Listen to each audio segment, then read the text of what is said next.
Next हमारे पास topic है official reserves.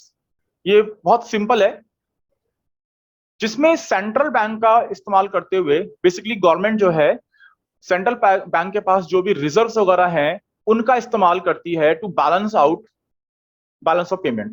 अगर डेफिसिट वगैरह है तो वहां से फॉरेन एक्सचेंज को रिजर्व को निकालती है। तो official reserve transactions refer to transactions by central bank, ध्यान देना, central bank that cause changes in its official reserves of foreign exchange. तो क्या हो रहा है, यहां पे चेंजेस हो रहे हैं official reserve of foreign exchange, जो इंडिया के रिजर्व्स हैं maintained by central bank. Such transaction, और सेंट्रल बैंक कौन है हमारे देश का? RBI. Such transaction take place when a country withdraws from its stock of foreign exchange reserve to finance deficit in its overall balance of payment. A country with surplus in its overall balance of payment leads to rise in foreign exchange reserve। और अगर surplus आता है balance of payment में तो country के जो stock है foreign exchange के वो बढ़ जाएंगे, यानी हमारा फॉरेन एक्सचेंज रिजर्व बढ़ जाएगा। जैसे आप लोगों ने आजकल न्यूज में भी सुना होगा, आया होगा, जिनके पास घर में इकोनॉमिक टाइम्स वगैरह या बेसिकली अगर आप फाइनेंशियल न्यूज को या फाइनेंस न्यूज को फॉलो करते हैं तो हमारे फॉरेन एक्सचेंज रिजर्व बढ़ रहे हैं, ऑल टाइम हाई हैं। तो दोनों ही बातें हैं कि भाई हमारे देश में इन्वेस्टमेंट बहुत ज्यादा हो रही है या हम अपने रिजर्व्स को फुल यूटिलाइजेशन नहीं कर पा रहे हैं, जो मैंने आपको ऊपर सिखाया। और इंडिया या डेवलपिंग कंट्री की अगर हम बात करें तो फॉरेन एक्सचेंज रिजर्व का बढ़ना एक अच्छी बात है, क्योंकि हम फिर फॉरेन कैपिटल गुड्स वगैरह या फॉरेन चीजों को हम परचेज कर सकते हैं और पेमेंट आसानी से कर सकते हैं। अपने जो बोरिंग्स वगैरह है उनको हम पे कर सकते हैं, पे ऑफ कर सकते हैं। आगे देखते हैं, अ कंट्री विथ सरप्लस। अच्छा, ये तो हमने कर लिया। सिग्निफिकेंस, इसका इंपॉर्टेंस क्या है? Official reserve transactions are very important as they help to bring a balance in the country's overall balance of payment, so such transaction act as accommodating item in BOP. तो मैंने बात बताई थी, तो ये हमारी जो ऑफिशियल रिजर्व ट्रांजेक्शन जो होती हैं ये हमारी अकोमोडेटिंग ट्रांजेक्शन होती हैं। कुछ मैंने नोट्स लिखे हुए हैं, इनको एक बार रीड आउट कर लेते हैं। देखो, ये नोट्स चैप्टर के एंड में हमारे को कुछ छोटे मोटे डाउट्स को क्लियर करने के लिए हैं। First of all, change in reserves, ये बीओपी में रिकॉर्ड होगा, रिजर्व्स में रिकॉर्ड नहीं होगा।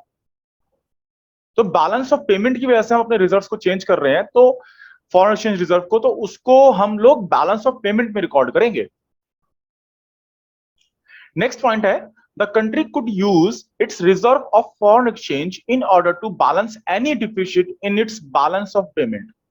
ये हमने प्रीवियसली अभी तक पूरे चैप्टर में पढ़ी है इस बात को, तो उसी को हम यहाँ पे रिपीट कर रहे हैं कि अगर कोई भी डेफिसिट आ जाता है बैलेंस ऑफ पेमेंट में तो उसको हम फॉरेन एक्सचेंज रिजर्व का इस्तेमाल करते हुए पूरा कर सकते हैं। तो इन शॉर्ट हम क्या कह रहे हैं कि अल्टीमेटली जो मॉनेटरी अथॉरिटी है, जैसे आरबीआई हमारी कंट्री में, वो इसको कंट्रोल करेगी अगर हमारे पास सरप्लस है या डेफिसिट है। बेसिकली क्या करेंगे, वो अपने फॉरेन एक्सचेंज को या फॉरेन एक्सचेंज रिजर्व को वो सेल करेंगे। तो इससे हमारा जो डेफिसिट है, क्योंकि सप्लाई बढ़ जाएगी इकोनॉमी में, तो डेफिसिट है बैलेंस ऑफ पेमेंट का वो हमारा कम हो जाएगा। राइट, तो यही बात लिखी है यहाँ पे। थर्ड है हमारे पास, RBI can use these reserves in influencing the foreign exchange rate. और ये बात हमने फॉरेन एक्सचेंज का जो चैप्टर किया था उसमें भी पढ़ी थी कि आरबीआई जो है डिमांड एंड सप्लाई के अकॉर्डिंगली अपने रिजर्व्स को अगर वो बेचती है या रेज करती है, उसके अकॉर्डिंगली वो फॉरेन एक्सचेंज रेट को कंट्रोल कर सकती है। मान लीजिए इकोनॉमी में जो है सप्लाई बहुत ज्यादा है फॉरेन एक्सचेंज की, लेकिन उसकी डिमांड कम है, तो क्या इंपैक्ट पड़ेगा, है ना भाई? सप्लाई अगर हमारा ज्यादा है, देखो ध्यान से, अगर सप्लाई ज्यादा है किसी प्रोडक्ट की और डिमांड कम है तो इवेंचुअली क्या होगा, इवेंचुअली उसके प्राइस डाउन होने शुरू हो जाएंगे। और सिमिलरली क्या होगा, अगर सप्लाई कम है और डिमांड ज्यादा है तो प्राइसेस इंक्रीज होने शुरू हो जाएंगे। तो इस सिचुएशन से ओवरकम होने के लिए यहां पे आरबीआई क्या करेगा, यानी गवर्नमेंट क्या करेगी, सप्लाई को कम करने के लिए अपने रिजर्व्स को बढ़ा देगी, परचेज करना शुरू कर देगी, फॉरेन एक्सचेंज को परचेज करके अपने पास रिजर्व बढ़ा लेगी। और अगर ये वाली सिचुएशन है जहां पे सप्लाई कम है डिमांड ज्यादा है, तो अब वो अपने फॉरेन एक्सचेंज रिजर्व को, जो रिजर्व्स हैं उनको वो सेल आउट करेगी, रिलीज करेगी मार्केट में, इकोनॉमी में। इससे क्या होगा, इससे हमारी जो सप्लाई है वो इंक्रीज होगी, और डिमांड बीइंग अनचेंज्ड, डिमांड में कोई चेंज नहीं आएगा, कांस्टेंट मान रहे हैं उसको हम।